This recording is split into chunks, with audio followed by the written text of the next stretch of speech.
So he went back to Jeffersonville, took all of his trophies and his plaques and everything that he had and collected throughout the years, and he had them brought, and he put them in the den that my brother Mark did not get to see. And in that particular home, in that particular part, he had that wing built on just for his trophies. And then he had a little office put in there that Brother George Smith has used over the years since Brother Branham's passing. But he wanted to have a nice place for his family while he was here in Tucson. It was Brother Dow that Brother Branham talks about on tape. It was Brother Dow that helped Brother Branham build that. He financed that home for Brother Branham. And that's how Brother Branham was able to get that. Brother Dow wanted to do something for Brother Branham, and that's what he did. So the brothers here that lived here in Tucson, and a lot of them were of Spanish descent, that had believed Brother Branham's message up till 1965. And they had come to the Lord because of one man. His name was Brother Fred Figueroa. And Brother Fred would go around and take the old reel-to-reel tapes that we had back then, and he'd just say, "Gotta listen to this, you gotta listen to this." And he'd play it in this house, and then, "Oh, wow, that's great. Well, he's coming, you gotta come hear him."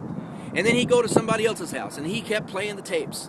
And that's how he won a lot of people to the Lord. And they still serve God today, and Brother Fred he was at Harmony in the Desert the other day. And then, where was I at? Oh, yeah. So one of the brothers, which is Brother Caleb Duran's grandfather, Brother Joe. Brother Joe was a contractor back in those days, and he'd heard that Brother Branham was building a home, and he took his little old white pickup truck, and he started driving up there. Well, in the meantime, Brother Branham was with Brother Banks Wood. He said, "Now, Brother Banks," he said, "now there's a Hispanic brother that's going to be up here in just a little while. You tell him when he gets here that I'd like for him to do this, this, and this, and this." And so Brother Joe drives up, and he's never been here before, and he finally finds the place, and he gets out of the truck, and he walks over, and Brother Banks walks up to him, and Brother Banks goes, "Well, I'm glad you finally made it." "Okay. Brother Branham's been expecting you," said, "Brother Branham wants you to do this, this, and this, and this, and this." "Oh, okay." It's like, they haven't even seen each other yet. And then, of course, Brother Branham probably went hiking up into Pima Canyon. And you can go up into Pima Canyon. It's awesome. There's trees up there. They're this big. I can't put my arm out. Let me put my arm out. I mean, huge trees. Wow. Trees so big that one of them that's dead, you can actually walk inside the tree. It's just like a little cave. It's absolutely phenomenal. So if you ever have a chance when you come back, that'd be a nice hiking spot. This mountain range right here is known as the Santa Catalina, or the Holy. These mountain ranges were so holy to the Indians wouldn't go near it. It was like the mountain that Moses went up into. You can't even touch it. It's holy and this, that, and the other. But the Indians worshiped these mountains. They felt the Great Spirit was there. And there's been many, many stories throughout the years. You can go through Arizona history and you could read all the stories that the Indians talked about this mountain. They didn't understand why they were reverencing, why it was so important to them spiritually, but it was. And so you have Pima Canyon, you have Finger Rock, you have Sabino Canyon. Then this little hill here in the middle, if you look on the map, this map says it's Agua Caliente Hill, which means hot water hill. Another name for that mountain in the middle is also known as Hitchcock. General Hitchcock, after World War II, he took a lot of the Japanese prisoners and they built the Mount Lemmon Highway. Mount Lemmon Highway goes from near Sabino Canyon Road, and it turns into Catalina Highway off of Tanca Verde. It goes all the way to the top back up here, and the elevation of Mount Lemmon is 9,685 feet. Now, Brother Branham, one time he talked about going to Sabino, and he talked about Mount Lemmon in the same paragraph, and you think, wow, they're pretty close with each other. But they're not. I have hiked from near Mount Lemmon down into Sabino Canyon. It is a 14-mile walk. We didn't do it all in one day, but it was pretty strenuous for an old guy like me, but we made it. And we camped out that night, and we came back down the next day. as far as this hill's significance or anything, there's a place up in there called the Tanque Verde Falls. It's a place where the water comes down after a rain. It comes down into a huge pool, and people go up there swimming all the time. Brother Branham told the Wirtz family once, Brother Bobby Wirtz, his mom and dad, said, when you go to Sabino, never go on a weekend because it's so bad up there. And what he meant by that was because the college kids from the University of Arizona would go up into Sabino Canyon when the water was flowing, and they'd get up there with their rock and roll music and everything, you know, and they'd have their little parties and stuff. But it was really nice during the weekdays because, you know, they were all in school. Okay. This mountain range over here is known as the Rincons. The Rincons are almost as high as Mount Lemmon. It's not quite as high, but they're very, very beautiful. There's no roads going up there, but there's many, many trails that go up in there. Then right out through here, you can't see them because right up there on the other side of Benson is the Ingrams. The Ingram Mountains. It's very, very small. They're not as big as the Rincons over here. And then this range right here that you see is the Santa Ritas. And the Santa Ritas has a very large telescope on top. And the University of Arizona has a telescope there that they do a lot of research with astronomy. And then this mountain range here that we're in, that goes all the way down, you can't see it because it's blocking it, is known as the Tucson Mountains. And if you take the first letter of every one of those mountain ranges that I just said, spells Christ. I first heard that when I was when I came to Tucson in 1973, and my Uncle Bill, who was in Brother Branham's meeting, another uncle, I had 4 uncles in my dad's family that was in Brother Branham's meetings. And out of those 4, only one of those, my Uncle Dave, is still a believer of Brother Branham's message today, and he is the one that witnessed to me the message. I, in turn, my very first person I ever won to the Lord was my dad. And my dad's 81, he was in the meetings with me here. My dad has dementia, and we've just been praying that God will just touch him, you know, and turn him around. But welcome to Tucson, and I just went through all the events, and as you can see, right now they're doing a lot of work down here. They're doing a lot of building. This is called the Rio Nuevo project. We don't know what happened to it. Millions of dollars have disappeared. But I think Brother Branham said that something about the devil being in politics. Maybe he did, I don't know. Does anybody know? Yeah, amen. Yeah, so anyway. Are there any questions? University of Arizona is straight out on the other side of downtown Tucson. You can see the football stadium out there.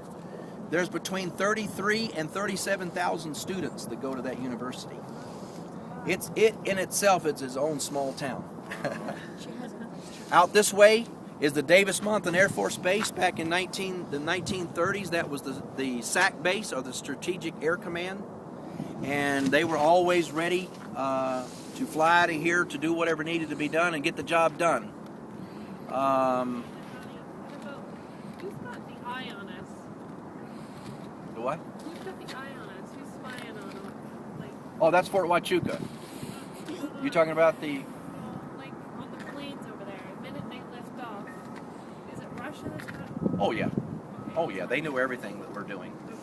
Southern Arizona was also known for the Titan missiles. If you've never heard of that, they were underground missile silos that was built in the 60s, and it was run by Davis-Monthan Air Force Base. And they were very huge. They were so powerful, they could go from here to any place on Earth with a nuclear warhead. And when Russia, under Reagan, or was it before Reagan? Before Reagan, they got a peace treaty or whatever they had to do. They had to destroy a lot of these places. And so most of these have been filled in with dirt. There's one down off of I-19. It's called the Titan Missile Museum. You can actually go down in this steel bunker, concrete steel bunker, and you can still see a missile that's there. Of course, it's disarmed. Wow. We think it is. That's what they say. Yeah, that's what they say. So, we never know. Yeah. And they built the control room on springs. So when this thing took off, it wouldn't kill the people that was operating the missile. Huh. And there'd be two men. One would be here and one would be here. And then they have a special key. First of all, you'd have to have a special password. The password was changed every day. So the men would drive up, give the password. They would allow them to go down. The door would open automatically. They would go down into this bunker. And then the two men that they were replacing would come out. And then they'd be down there and then they'd switch keys. They'd have their own keys. So they'd go down, and if something was to happen, they'd get a message, and that message had a code on it. That code responded to a city. And that city had specific coordinates, and they would program those coordinates into the computers, and you ought to see them. It went from Brother Ramon probably to right about here. I mean, they were huge computers. And everything that's probably on the computer, we probably have on our cell phone now, you know. But anyway, then they would put those coordinates in, then they would turn it at the same time. Then you'd have you flip a lever, and then you have two buttons, and you could see that when you go. It's kind of cool. And you flip the lever, and you'd have to push the buttons at the same time. And then they had one more code, but they never told us exactly how they did it. That was kind of a hush-hush thing. We could figure it out. We know everything. No. So anyway, it's kind of cool to see. But there was like 9 of them. Wow. Yeah, there was about 9 of them here. And the other Titan missiles was up in, I think it was Montana. Are there any questions up to this point? Well, I have another question. Did Brother Branham's wife ever live here? Oh, yeah. Like after he passed away? It took about 6 to 8 months for her to recover. She was very badly hurt she was in a coma during the time that Brother Branham passed away. She didn't even know Brother Branham passed away till after she woke up.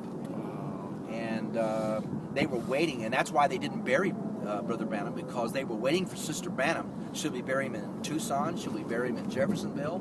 And you know, Brother Billy Paul didn't want to make the decision, so it wasn't until several months later that Sister Branham said, well, no, let's bury him in Jeffersonville. They've never buried him? Oh, yeah, they buried him. But I mean, I'm getting to that. time, all those No, months. they just waited 3 months after he passed away. They waited 3 months till after he passed away before the decision was made where to bury Brother Branham. Where's the Sabino from here? Sabino Canyon is out over this direction. You see the blue capped building? If you look straight over top of that, off to the left, that's where Sabino. It's kind of a dark area right in there. That's Sabino Canyon. So, Brother Johnny, where did the wreck actually happen then? Or what was it? Brother Branham left here on the morning of December the 18th. He drove through Benson, Arizona, had breakfast there. Then they drove all the way to, you went through Las Cruces, Deming, New Mexico, and then you went up through Rio Doso, and then you got to Alamogordo. And you passed the White Sands. That's where they developed the first atomic bomb. And then when they got there, they had dinner there at the Denny's. And then after that, Brother Branham was in the lead car. Brother Billy Paul was in the car behind him.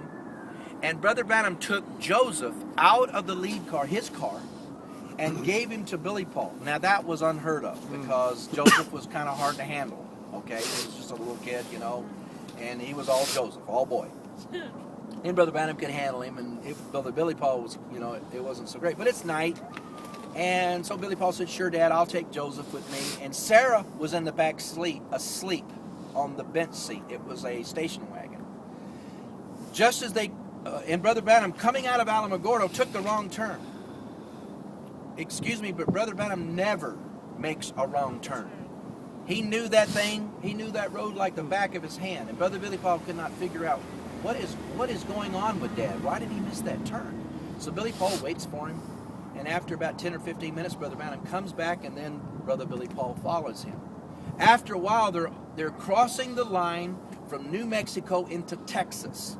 And they're just outside of Friona, Texas. Brother Billy Paul passes Brother Branham, okay? And Brother Billy Paul is in the lead. And all of a sudden, it looked like a motorcycle because he only saw one light. And he looked, and there was this, looked like a motorcycle was coming right at him. So Brother Billy Paul swerved. He swerved to get around this motorcycle, but it was a car with one headlight out. And back then, you know, on the roads, it was like 70 miles, 80 miles an hour. You know, and so what happened? So what happened was that when Brother Billy Paul swerved, the car behind him, who he thought was somebody else was hit head on. And Brother Branham and Brother Billy Paul have always helped people. Whenever they saw an accident, they would always stop. So Brother Billy Paul knew that his dad would stop to help. So he turned around and went back. And when his headlights hit, it was his dad. And his dad was up on the front of the hood of the car, hood of the station wagon. He had gone through the windshield and was pinned in the steering wheel. His mother was pinned underneath the dashboard. And so Brother Branham was still conscious. He said, Billy, he said, go check Mama, see how Mama's doing. He went around, he took her pulse, there was no pulse. Brother Billy Paul went back around, he said, Daddy, Mama's gone. Sarah had hit the back seat so hard, it broke several bones. And she was unconscious. And Brother Branham told Billy, said, Billy, take my hand and put it in Mama's hand. He crawled through the car. I just can't imagine. He crawled through the car, took his mother's, what would be his stepmom, put his stepmom's hand in her hand. And Brother Branham prayed a simple prayer. And she came to life. Wow. And then Brother Billy Paul, there's a lot of, Brother Billy can't remember how he worded it. He said, Dad, just say the word, Dad, and you'll be okay, you know.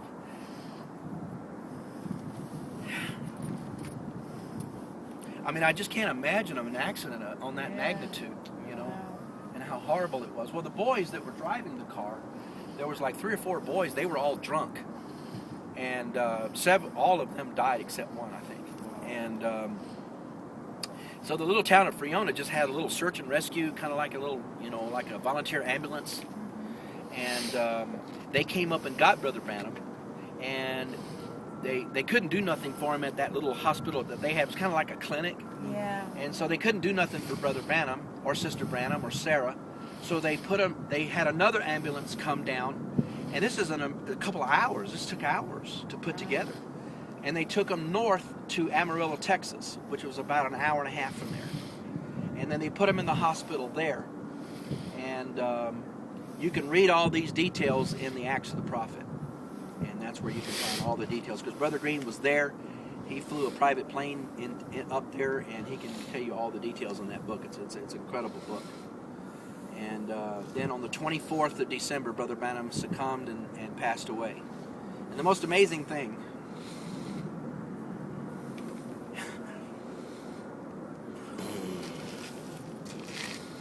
everybody in that emergency room was healed. Wow. That's amazing. The whole emergency room that was full, it emptied out. Brother Branham was the only one in there.